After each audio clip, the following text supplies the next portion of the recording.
Lakshmi's food കോർട്ടിലേക്ക് എല്ലാവർക്കും സ്വാഗതം. നിങ്ങൾ ഇതുവരെയായും എൻ്റെ ചാനൽ സബ്സ്ക്രൈബ് ചെയ്തില്ലെങ്കിൽ താഴെ കാണുന്ന ചുവന്ന ബട്ടണിൽ പ്രസ് ചെയ്ത് ചാനൽ സബ്സ്ക്രൈബ് ചെയ്യുക. ഇവിടെ കാണുന്ന ബെൽ ഐക്കൺ പ്രസ് ചെയ്യുകയാണെങ്കിൽ ഞാൻ അപ്ലോഡ് ചെയ്യുന്ന എല്ലാ വീഡിയോയും ആദ്യം തന്നെ നിങ്ങളിലേക്ക് എത്തുന്നതായിരിക്കും.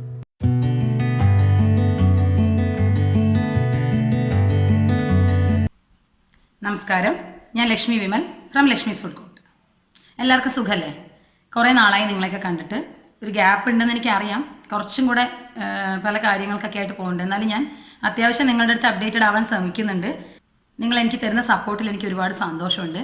തുടർന്നും നിങ്ങളുടെയൊക്കെ സപ്പോർട്ട് ഞാൻ പ്രതീക്ഷിക്കുന്നു. ഇന്ന് ഞാൻ കൊണ്ടുവന്നിരിക്കുന്ന റെസിപ്പി എന്ന് പറയുന്നത് വളരെ സിമ്പിളായിട്ടുള്ള ഒരു ഗോബി മഞ്ചൂരിയൻ ആണ്. സിമ്പിളാണെന്ന് പറയാൻ കാരണം വേറൊന്നുമില്ല, കോംപ്ലിക്കേറ്റഡ് സ്റ്റെപ്സ് ഒന്നും ഇല്ലാതെ വളരെ പെട്ടെന്ന് വീട്ടിൽ ചെയ്യാവുന്ന ഡ്രൈ മഞ്ചൂരിയൻ ആണ് ഞാൻ ചെയ്തിരിക്കുന്നത്. ഗ്രേവിയുള്ള ബ്ലാക്ക് കളറിലുള്ള മഞ്ചൂരിയൻ ഞാൻ മുമ്പ് ചെയ്തിട്ടുണ്ട്. അത് നിങ്ങൾ കുറേ പേര് കണ്ടിരുന്നു. കാണാത്തവർ അത് കാണണം. അതിൻ്റെ ലിങ്ക് ഞാൻ ഡിസ്ക്രിപ്ഷൻ ബോക്സിൽ ഇടുന്നതായിരിക്കും. അതുപോലെ തന്നെ ഈ മഞ്ചൂരിയൻ നിങ്ങൾ ട്രൈ ചെയ്ത് നോക്കൂ. വളരെ ടേസ്റ്റിയാണ്, ഒട്ടും സ്പൈസി ഒന്നും അല്ല. ചെറിയ പിള്ളേർക്ക് പോലും കഴിക്കാവുന്ന വളരെ ടേസ്റ്റിയായ സിമ്പിൾ മഞ്ചൂരിയൻ ആണ്. അപ്പോൾ ഈ റെസിപ്പിയും നിങ്ങളെല്ലാവരും ട്രൈ ചെയ്ത് നോക്കണം. മഞ്ചൂരിയൻ ഫ്രൈഡ് റൈസ് ഉണ്ടാക്കിയാലും ഈ മഞ്ചൂരിയൻ ഉണ്ടാക്കിയിട്ട് നിങ്ങൾക്ക് വേണമെങ്കിൽ സെർവ് ചെയ്യാം കേട്ടോ. ഞാൻ മറ്റേ മഞ്ചൂരിയനാണ് ഫ്രൈഡ് റൈസിൻ്റെ കൂടെ സാധാരണ സെർവ് ചെയ്യാറ്, പക്ഷേ ഇതും നന്നായിരിക്കും. അതുപോലെ തന്നെ ചപ്പാത്തിയുടെയൊക്കെ കൂടെ നല്ലൊരു കോമ്പിനേഷനാണ്. നിങ്ങളെല്ലാവരും ട്രൈ ചെയ്ത് നോക്കിയിട്ട് അഭിപ്രായം പറയണം. ചാനൽ ആദ്യമായിട്ടാണ് കാണുന്നതെങ്കിൽ സബ്സ്ക്രൈബ് ചെയ്യാൻ മറക്കരുത്, ലൈക്ക് ചെയ്യുക, വീഡിയോ എല്ലാവർക്കും ഷെയർ ചെയ്യുക. അപ്പോൾ നമുക്ക് നോക്കാം എങ്ങനെയാണ് ഗോബി മഞ്ചൂരിയൻ ഉണ്ടാക്കുന്നത്. നമുക്ക് ഗോബി മഞ്ചൂരിയൻ ഉണ്ടാക്കണം എങ്ങനെയാണെന്ന് നോക്കാം. അതിനുവേണ്ടി ഞാനിവിടെ ഒരു പാനിൽ കുറച്ച് വെള്ളം തിളപ്പിക്കാൻ വെച്ചിട്ടുണ്ട്. അതിലേക്ക് ഒരു 1/4 ടീസ്പൂണോളം മഞ്ഞൾപ്പൊടി ഇട്ട് കൊടുക്കുക. കുറച്ച് ഉപ്പ് ഇട്ട് കൊടുക്കുക. ഇത് കോളിഫ്ലവർ വേവിച്ചെടുക്കാനാണ്. നമ്മുടെ വെള്ളം നന്നായിട്ട് തിളച്ചുകൊണ്ടിരിക്കുകയാണ്. അതിലേക്ക് ചെറിയ ഫ്ലോറക്സ് ആക്കി വെച്ചിട്ടുള്ള കോളിഫ്ലവർ ചേർത്ത് കൊടുക്കുക. നിങ്ങൾക്ക് ഇഷ്ടമുള്ളത്ര എടുക്കുക കേട്ടോ. ഇതിനൊന്നും ഞാൻ പ്രത്യേകിച്ച് അളവ് പറയുന്നില്ല. ഞാൻ ചെറിയൊരു കോളിഫ്ലവർ എടുത്തിട്ടുണ്ട്, ഒരുപാട് വലുതൊന്നുമല്ല. ഇത് ഇതിൽ കിടന്നിട്ട് 1 മിനിറ്റ് നേരം നന്നായിട്ട് തിളക്കട്ടെ. അപ്പോൾ അതിൻ്റെ അകത്ത് എന്തെങ്കിലും അണുക്കളൊക്കെ ഉണ്ടെങ്കിൽ അത് പോവും. ഇതിപ്പം ജസ്റ്റ് തിളയ്ക്കാൻ തുടങ്ങിയിട്ടേ ഉള്ളൂ. ഇങ്ങനെ തിളച്ച ശേഷം 1 മിനിറ്റ് നേരം തിളയ്ക്കണം കേട്ടോ. അല്ലാതെ കോളിഫ്ലവർ ഇട്ട് 1 മിനിറ്റ് കഴിഞ്ഞ് ഓഫ് ചെയ്യരുത്. 1 മിനിറ്റ് നേരം നന്നായിട്ട് തിളക്കട്ടെ. ഇപ്പോൾ ഇത് 1 മിനിറ്റ് നേരം തിളച്ചിട്ടുണ്ട്. ഇനി നമുക്ക് ഫ്ലെയിം ഓഫ് ചെയ്തിട്ട് ഇതൊന്ന് അടച്ച് മാറ്റി വയ്ക്കാം. ഇങ്ങനെ ചെയ്യുന്നത് ആ കോളിഫ്ലവർ ഒന്ന് വെന്ത് കിട്ടാനും അതിൻ്റെ അകത്ത് എന്തെങ്കിലും അണുക്കളുണ്ടെങ്കിൽ അത് പോകാനൊക്കെ വേണ്ടിയിട്ടാണ്. നമുക്കിത് ഈ അടുപ്പത്തിൽ നിന്ന് തൽക്കാലം ഒന്ന് മാറ്റി വേറെ സ്ഥലത്തേക്ക് മാറ്റി വയ്ക്കാം.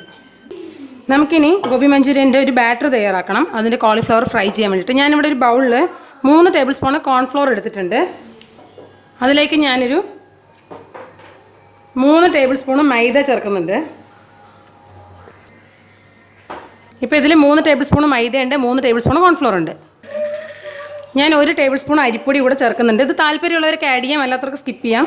ജസ്റ്റ് ഒന്ന് ക്രിസ്പ് ആവാൻ വേണ്ടിയിട്ട് ചെയ്യുന്നതാണ്. അതിലേക്ക് ഒരല്പം ഉപ്പ് കൂടെ ചേർത്ത് കൊടുക്കുക. ഉപ്പ് നമുക്ക് ബാറ്റർ മിക്സ് ചെയ്ത് കഴിഞ്ഞിട്ട് ചെക്ക് ചെയ്യാൻ പറ്റും. അതിലേക്ക് കുറച്ചായിട്ട് ഇതെല്ലാം കൂടെ ആദ്യം മിക്സ് ചെയ്ത് കൊടുത്തിട്ട് കുറച്ച് വെള്ളം ചേർത്ത് ഈ മാവ് ഒന്ന് റെഡിയാക്കി എടുക്കുക. കൈ കൊണ്ട് ചേർക്കാം, അല്ലെങ്കിൽ നിങ്ങൾക്ക് വേണമെങ്കിൽ ഒരു വിസ്ക് വെച്ച് മിക്സ് ചെയ്യാം, സ്പൂൺ വെച്ച് മിക്സ് ചെയ്യാം. അതൊക്കെ ഓരോരുത്തരുടെ കൺവീനിയൻസ് ആണ്. ഈ ബാറ്റർ ആദ്യം തന്നെ ഉണ്ടാക്കുന്ന സമയത്ത് ഒരുപാട് തിക്കാക്കണ്ട, കുറച്ച് തിന്നായിരുന്നോട്ടെ. കോളിഫ്ലവറൊക്കെ ചേർത്ത ശേഷം നമുക്ക് വേണമെങ്കിൽ വീണ്ടും കുറച്ചുകൂടെ പൗഡർ ആഡ് ചെയ്തിട്ട് തിക്കാക്കുന്നുണ്ട്. അപ്പം ഇതിൽ കട്ട പിടിക്കാതെ ചെയ്യുക എന്നുള്ള ഒരു പോയിന്റ് മാത്രം ശ്രദ്ധിച്ചാൽ മതി. ലംസ് എവിടെയും ഫോം ചെയ്യരുത്. നമ്മുടെ ബാറ്റർ ഇങ്ങനെ പോറിങ് കൺസിസ്റ്റൻസി ആയിട്ട് ഇരുന്നോട്ടെ. നമ്മുടെ കോളിഫ്ലവർ ഒരു 5 മിനിറ്റ് നേരം നമ്മൾ അടച്ചു വെച്ച ശേഷം വെള്ളം വാർന്നിട്ട് ഇങ്ങനെ മാറ്റി വെക്കണം. അതായത് കോളിഫ്ലവർ ഒന്ന് വേവും ചെയ്യണം, ഒരുപാട് ഇതാക്കാൻ നിൽക്കണ്ട. ഒരു 5 മിനിറ്റ് നേരം അടച്ചു വെച്ചാൽ നമുക്കത് മാറ്റാം. ഇപ്പം ഇത്തിരി ചൂടുണ്ട്. നമ്മുടെ കോളിഫ്ലവർ ചേർത്ത് കഴിഞ്ഞാൽ നമുക്കൊന്ന് നന്നായിട്ട് മിക്സ് ചെയ്യാം. ഇതിപ്പോൾ ചെറുതായിട്ട് ചൂടുണ്ട്, അതുകൊണ്ടാണ്. ഇത് നിങ്ങൾ ചൂടാറിയിട്ടാണ് മിക്സ് ചെയ്യുമെങ്കിൽ സുഖമായിട്ട് കൈകൊണ്ട് നമുക്ക് മിക്സ് ചെയ്യാൻ പറ്റും. ഇത്രയും ലൂസായിട്ടാണോ ചെയ്യുന്നതെന്ന് വിചാരിക്കേണ്ട. ഇത് ഒന്നുകൂടെ ടൈറ്റ് ആക്കാൻ വേണ്ടി കുറച്ചുകൂടെ മാവ് മുകളിൽ ആഡ് ചെയ്ത് കൊടുക്കുന്നുണ്ട്. നിങ്ങൾ കോളിഫ്ലവർ ഇടുന്നതിന് മുമ്പ് മാവിൽ ഉപ്പിൻ്റെ അളവൊന്ന് ചെക്ക് ചെയ്യണം. ഞാൻ ചെക്ക് ചെയ്തിരുന്നു. ഇനി ഇതിലേക്ക് 1 ടേബിൾ സ്പൂൺ മൈദയും 2 ടേബിൾ സ്പൂൺ കോൺഫ്ലോറും കൂടെ ഞാൻ ചേർത്ത് കൊടുത്തിട്ടുണ്ട്. ഇപ്പോൾ അതിൻ്റെ ചൂടൊക്കെ ഒന്ന് കുറഞ്ഞിട്ടുണ്ട്. നമുക്ക് കൈ കൊണ്ട് മിക്സ് ചെയ്യാം. നിങ്ങളിത് ആറിയിട്ട് ചെയ്യുകയാണെങ്കിൽ കുറച്ചുകൂടെ സൗകര്യമായിരിക്കും. ഇപ്പം നമ്മുടെ കോളിഫ്ലവറൊക്കെ വൃത്തിയായിട്ട് മാവ് കൊണ്ട് കോട്ടായിട്ടുണ്ട്. ഇനി നമുക്കിത് ഫ്രൈ ചെയ്യാം. ഞാനിവിടെ ഒരു ഫ്രൈങ് പാൻ എടുത്ത് അതിലേക്ക് കുറച്ച് എണ്ണ ഒഴിച്ച് ചൂടാക്കാൻ വെച്ചിട്ടുണ്ട്.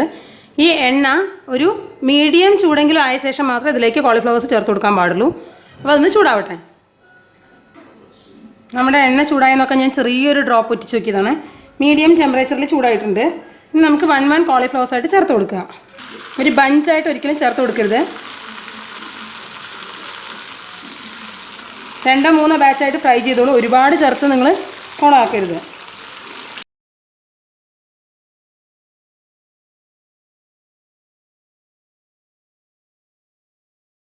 ഇനി നിങ്ങളൊരു സ്പൂണോ ഫോർക്കോ യൂസ് ചെയ്ത് വേണം ഇതൊന്ന് മറിച്ചിട്ട് കൊടുക്കാനൊക്കെ. നന്നായിട്ട് ഒരു ഭാഗം ഒന്ന് മൊരിഞ്ഞ് വരട്ടെ. നിങ്ങൾക്ക് 2 തരത്തിൽ ചെയ്യാം. ഡബിൾ ഫ്രൈയിങ് മെത്തേഡ് ഉണ്ട്. അങ്ങനെയാണെങ്കിൽ പകുതി മുക്കാലും ഒന്ന് ഫ്രൈ ആയിക്കഴിഞ്ഞാൽ നമുക്കെടുത്ത് മാറ്റിയിട്ട് ആ എണ്ണ നല്ല ഹൈ ഫ്ലെയിമിലിട്ടിട്ട് ഒന്നുകൂടെ അത് മൊരിച്ചെടുക്കാം. പക്ഷേ ഞങ്ങളിവിടെ ഒരു പ്രാവശ്യം ഡബിൾ ഫ്രൈയിങ് മെത്തേഡ് ചെയ്തപ്പം ഹസ്ബൻഡ് പറഞ്ഞു ഇതിനേക്കാളും ഭേദം നീ സാധാരണ ഉണ്ടാക്കുന്ന മെത്തേഡ് തന്നെയാണെന്ന്. അതുകൊണ്ട് ഞാൻ പിന്നെ സിംഗിൾ ഇതിൽ തന്നെ ചെയ്യുന്നുള്ളൂ. ഇതൊന്ന് തിരിച്ചിട്ട് കൊടുക്കുക. നമ്മളിങ്ങനെ ഫ്രൈ ചെയ്യുന്ന സമയത്ത് കുഴിയുള്ള ചീനച്ചട്ടി പോലത്തെ പാനിലിട്ട് ചെയ്യുകയാണെങ്കിൽ ഇതെല്ലാം നടുവിലേക്ക് പോയിട്ട് അകത്തേക്ക് കുഴിഞ്ഞ് പരസ്പരം കൂട്ടി ഒട്ടിപ്പിടിക്കും. ഇങ്ങനെ പരന്ന ഒരു പാനിലാണ് നിങ്ങൾ ഫ്രൈ ചെയ്യുന്നതെന്നുണ്ടെങ്കിൽ ഇട്ടെടുത്ത് തന്നെ അത് കിടക്കും. അങ്ങോട്ടും ഇങ്ങോട്ടും കൂട്ടി മുട്ടി ഒട്ടിപ്പിടിക്കില്ല. ഒന്നിച്ചെല്ലാം കൂടെ കട്ട കുത്തി കഴിഞ്ഞാൽ സെപ്പറേറ്റ് ചെയ്ത് കഴിഞ്ഞാൽ മഞ്ചൂരിയന് ഒരു സുഖം ഉണ്ടാവില്ല. അതുകൊണ്ട് പരന്ന പാനിൽ ഫ്രൈ ചെയ്യാൻ പ്രത്യേകം ശ്രദ്ധിക്കുക. ഇപ്പം നമ്മുടെ ഗോപിയൊക്കെ ഗോൾഡൻ കളറായിട്ട് ഫ്രൈ ആയി വന്നിട്ടുണ്ട്. ഇനി നമുക്കിത് കോരി മാറ്റാം.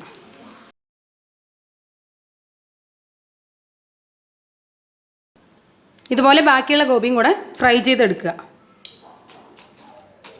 നല്ലോണം എണ്ണയൊക്കെ പോയിട്ട് ഇതിങ്ങനെ ക്രിസ്പായിരിക്കണ ഒരു സൗണ്ട് കേട്ടോ. അതുപോലത്തെ ഒരു സൗണ്ട് വരണം. കണ്ടോ? ഈ സൗണ്ട് വരണം. നമ്മുടെ കോളിഫ്ലവർ മുഴുവൻ വറുത്തെടുത്തിട്ടുണ്ട്. ഒരു യെല്ലോയിഷ് കളർ കാണുന്നത് ഞാൻ മഞ്ഞപ്പൊടി ഇട്ടിട്ടാണ്. കാരണം ഞാൻ അതിൻ്റെ അകത്ത് എന്തെങ്കിലും അണുക്കളുണ്ടെങ്കിൽ നശിച്ച് വെക്കോട്ടെ എന്ന് ഓർത്തിട്ട് അങ്ങനെ ഇട്ടതാണ്. താല്പര്യമില്ലാത്തവർക്ക് മഞ്ഞപ്പൊടി ഇല്ലാതെയും ചെയ്യാം കേട്ടോ. വേവിക്കുന്ന സമയത്ത്, കോളിഫ്ലവർ വേവിക്കുന്ന സമയത്ത്. ഇത്ര എണ്ണ കണ്ടോ ബാക്കി വന്നിട്ടുണ്ട്. നമ്മൾ ഒഴിച്ചതിനേക്കാളും കുറച്ചെണ്ണ മാത്രമേ യൂസ് ആയിട്ടുള്ളൂ. ഞാൻ ഈ പറഞ്ഞ മെത്തേഡിലാണ് ചെയ്യുന്നതെങ്കിൽ ഇത് ഹെൽത്തി വേ ആയിരിക്കും. അധികം എണ്ണയൊന്നും അതിൽ യൂസ് ആവില്ല. നമുക്കിനി അതിനൊരു സോസ് ഉണ്ടാക്കണം. ഞാനിവിടെ ഒരു നോൺ സ്റ്റിക്ക് പാനാണ് വെച്ചിരിക്കുന്നത്. നിങ്ങളുടെ കയ്യിൽ ഒരു വോക്കോ അല്ലെങ്കിൽ സ്റ്റീലിൻ്റെ വോക്കോ അല്ലെങ്കിൽ സ്റ്റീലിൻ്റെ എന്തെങ്കിലും ഒരു പാനൊക്കെ മറ്റേ ഉണ്ടെങ്കിൽ അതിൽ വെച്ച് ചെയ്താൽ കുറച്ചുകൂടെ നന്നായിരിക്കും. പക്ഷേ ഞാനിവിടെ ഉപയോഗിക്കുന്നത് നോൺ സ്റ്റിക്കിൻ്റെ പാനാണ്. ഇതിലേക്ക് നമുക്ക് കുറച്ച് എണ്ണ ഒഴിച്ചു കൊടുക്കാം. ഞാനൊരു 3 ടേബിൾ സ്പൂൺ എണ്ണ ഒഴിച്ചു കൊടുത്തിട്ടുണ്ട്. ഈ എണ്ണ ഒന്ന് ചൂടാവട്ടെ. നമ്മുടെ എണ്ണ നന്നായിട്ട് ചൂടായി വരുമ്പം അതിലേക്ക് 2 ടേബിൾ സ്പൂൺ വെളുത്തുള്ളി ചേർത്ത് കൊടുക്കുക. ഈ വെളുത്തുള്ളി നല്ല ഫൈൻലി ചോപ്പഡായിരിക്കണം. ഫ്ലെയിം വളരെ കുറച്ച് വെച്ചോളൂ. ഇത് കരിഞ്ഞൊന്നും പോരുത്. ചെറുതായിട്ട് ബ്രൗൺ ആയി തുടങ്ങിയതിൻ്റെ അതുകൊണ്ട് അത് പ്രത്യേകിച്ച് പറഞ്ഞത്. ഇനി ഇതിലേക്ക് വളരെ ചെറിയ ഒരു സവാള ഞാൻ കട്ട് ചെയ്ത് ചേർക്കുന്നുണ്ട്. ചെറിയൊരു സവാളയാണ് ചേർത്തിരിക്കുന്നത്. അത് നല്ല പൊടിയായിട്ട് അരിയണം. എന്നിട്ട് അതും ഒന്ന് ട്രാൻസ്പെറൻ്റ് ആവുന്ന വരെ വഴറ്റിയെടുക്കുക. സവാള ഒന്ന് വഴറ്റി കഴിഞ്ഞ ശേഷം അതിലേക്ക് നമ്മൾ പച്ചമുളക് ഒരു 5-6 പച്ചമുളക് ഞാൻ ഇട്ടിട്ടുണ്ട്. ഇതിൻ്റെ അകത്ത് വേറെ ഒന്നും നമ്മൾ എരിവിന് ചേർക്കുന്നില്ല. ഈ സോസുകളും പച്ചമുളകും മാത്രമേ ചേർക്കുന്നുള്ളൂ. എത്ര വെച്ച് കഴിഞ്ഞാൽ ചേർത്തോളൂ. നിങ്ങളുടെ മുളകിൻ്റെ എരിവനുസരിച്ച് നന്നായിട്ടൊന്ന് സോട്ട് ചെയ്ത് കൊടുക്കുക. ഇനി ഫ്ലെയിം ഒന്ന് കൂട്ടിയിട്ടോളൂ. മീഡിയം ഫ്ലെയിമിൽ കിടന്നോട്ടെ. നിങ്ങൾ നോക്കിയിട്ട് വേണം ഉപ്പ് ചേർക്കാൻ. ഇതിലേക്ക് ഒരു അല്പം ഉപ്പ് ഞാൻ ചേർക്കുന്നുണ്ട്. നിങ്ങളുടെ ഫ്രൈ ചെയ്ത കോളിഫ്ലവറിൻ്റെ ഉപ്പും ഒക്കെ ഉണ്ട്. അപ്പോൾ ഇതിൽ ജസ്റ്റ് ഈ സോസിന് വേണ്ട ഉപ്പ് മാത്രം ചേർക്കുക. അതിലേക്ക് കുറച്ച് സ്പ്രിംഗ് ഓണിയൻ കൂടെ ചേർത്ത് കൊടുക്കുക. ഇതിൻ്റെ മെയിനായിട്ട് ടെക്സ്ചർ വരണമെങ്കിൽ നമ്മൾ സോസ് ഒഴിക്കണം.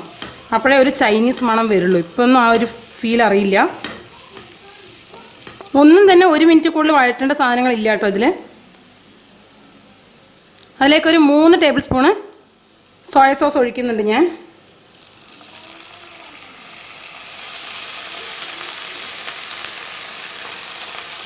അതുപോലെ 1 ടേബിൾ സ്പൂണ് ഹോട്ട് സോസ് അല്ലെങ്കിൽ റെഡ് ചില്ലി സോസ് ഒഴിക്കുന്നുണ്ട്. ഇതൊരല്പം സ്പൈസി ആയിട്ടുള്ളത് വാങ്ങിക്കാൻ ശ്രദ്ധിക്കുക. അങ്ങനെയാണെങ്കിൽ നിങ്ങൾക്ക് കുറച്ചുകൂടെ നല്ലൊരു എരിവ് കിട്ടും കറിക്ക്. അല്ലാണ്ട് നമ്മൾ വേറെ ഒന്നും ചേർക്കണില്ലല്ലോ. ഇത് നല്ലപോലെ ഒന്ന് മിക്സായി കിട്ടിക്കഴിഞ്ഞാൽ ഇതിലേക്ക് 2-3 ടേബിൾ സ്പൂണ് കെച്ചപ്പ് ചേർത്ത് കൊടുക്കുക.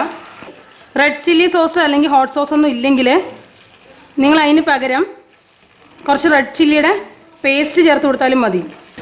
റെഡ് ചില്ലിയുടെ പേസ്റ്റ് ഉണ്ടാക്കാന്ന് പറഞ്ഞു കഴിഞ്ഞാൽ നമ്മുടെ വറ്റൽമുളകിനെ കുറച്ചൊന്ന് വെള്ളത്തിലിട്ടൊന്ന് ബ്ലാൻഡ് ചെയ്തെടുത്തിട്ട് അതിൻ്റെ അകത്തുനിന്ന് അരച്ച് പേസ്റ്റാക്കി എടുത്താൽ അത് ചേർത്താലും മതിയാവും. അങ്ങനെ ചേർക്കുന്നവർക്ക് സാധാ ചില്ലി സോസില്ലേ ഗ്രീൻ കളറിലുള്ളത്, അതൊരല്പം ചേർത്ത് കൊടുത്തോളൂ. ആ ചൈനീസിൻ്റെ ഒരു മണം വരാൻ വേണ്ടിയിട്ടാണ്. ഞാനൊരു ടീസ്പൂൺ പഞ്ചസാര കൂടെ ചേർക്കുന്നുണ്ട്. നിങ്ങൾക്ക് വേണ്ടെങ്കിൽ സ്കിപ്പ് ചെയ്യാം കേട്ടോ. ഞാനിവിടെ 1 കപ്പ് വെള്ളം ചേർക്കുന്നുണ്ട്. ഇനി ഇതൊന്ന് നന്നായിട്ട് തിളച്ച് തുടങ്ങട്ടെ. നമ്മുടെ ഗ്രേവി ഒന്ന് തിളച്ച് തുടങ്ങിയിട്ടുണ്ട്. ഇത്രയും മതി, ഒരുപാട് കിടന്ന് വെട്ടി തിളയ്ക്കൊന്നും വേണ്ട. ഇതിലേക്ക് ഞാൻ ഒരു 1/2 ടീസ്പൂൺ കോൺഫ്ലോർ 1/4 കപ്പ് വെള്ളത്തിൽ മിക്സ് ചെയ്തിട്ട് ഇതിലേക്ക് ചേർത്ത് കൊടുക്കുന്നുണ്ട്. ഇത് ചേർത്ത് കഴിഞ്ഞാൽ പിന്നെ കൈയെടുക്കാതെ മിക്സ് ചെയ്ത് കൊടുക്കണം, കാരണം ഇനി അത് കുറുകാൻ തുടങ്ങും. നിങ്ങൾ കോൺഫ്ലോർ ചേർക്കുന്നതിൻ്റെ അളവ് ഒരുപാട് കൂട്ടരുത്, കാരണം ഇതിൻ്റെ തിക്നെസ് ഒരുപാട് കൂടിപ്പോവും. പിന്നെ ഈ കോൺഫ്ലോറിനൊരു വേവ് ഉണ്ട്, അത് വേവണതിന് മുമ്പ് നമ്മൾ ഓഫ് ചെയ്യാനും പാടില്ല. അതുകൊണ്ട് ഒരു 1-2 മിനിറ്റ് നല്ലപോലെ ഒന്ന് മിക്സ് ചെയ്തൊന്ന് തിളയ്ക്കാൻ വിടും. നിങ്ങൾക്ക് അഥവാ കുറച്ച് ഒരുപാട് തിക്കാണെന്ന് തോന്നിയാൽ കുറച്ചും കൂടെ വെള്ളം ഒഴിച്ചു കൊടുത്താലും കുഴപ്പമില്ല. പക്ഷേ കോൺഫ്ലോർ വേവാതെ എടുത്തു കഴിഞ്ഞാൽ ഒരു പ്രത്യേക മണം വരാൻ തുടങ്ങും. ഇപ്പോൾ അതിൻ്റെ അകത്തുനിന്നൊരു ചൈനീസ് മണവും ഫ്ലേവറൊക്കെ വീട്ടിൻ്റെ ഉള്ളിൽ മൊത്തം വരുന്നുണ്ട്. ഇത് കണ്ടോ, തിക്നെസ് വന്നില്ലേ? ഈ കോൺഫ്ലോറാണ് അതിൻ്റെ മെയിൻ തിക്നെസ്സിൻ്റെ ഇൻഗ്രീഡിയൻറ്റ്. നിങ്ങൾ കോൺഫ്ലോറിൻ്റെ അളവ് കൂട്ടിയാൽ എന്ത് പറ്റുമെന്നറിയോ? ഇത് ഭയങ്കര തിക്കായി പോവും. അത് നോക്കിയിട്ട് വേണം ചേർക്കാൻ. താല്പര്യമുള്ളവർക്ക് ഇതിലേക്ക് ഒരല്പം കളർ കൂടെ ചേർക്കാം. അല്ല, കളർ ചേർക്കാതെ എടുക്കണം എന്നുള്ളവർക്ക് അങ്ങനെ ചെയ്യാം. ഞാനൊരല്പം കളർ ചേർക്കുന്നുണ്ട്. വളരെ കുറച്ച് റെഡ് ഫുഡ് കളർ ചേർത്തിട്ടുണ്ട് ഞാൻ. ഇതിലേക്ക് നമ്മുടെ വറുത്ത് വെച്ചിട്ട് കോളിഫ്ലവർ ചേർത്ത് കൊടുക്കുക. ആ കളർ ചേർത്തില്ലെങ്കിൽ ഇങ്ങനത്തെ ഒരു കളറൊന്നും വരില്ല കേട്ടോ.